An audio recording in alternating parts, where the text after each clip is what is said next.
You can quickly download recorded video from a specific date and time from any camera you have access to on Avigilon Unity Cloud services. Here's how. From your web browser, visit cloud.avigilon.com and log into Avigilon Unity Cloud. From the Views tab, open the camera list and drag and drop a camera onto an image panel. Hover over the displaying video you wish to download and click the Download Video button on the video's control panel. In the Download Video window, select the date of the video you wish to download, as well as the start time of the recording. You can either manually enter an end time, or input the video duration in the duration text field. Note that video downloads are limited to a maximum length of 60 minutes per video.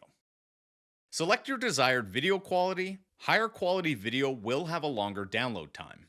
Then click Submit. Your downloaded video will automatically save to your computer's download folder. To learn more about Avigilon Unity Cloud services, visit the article in the description below. And for more Avigilon videos, subscribe to this channel.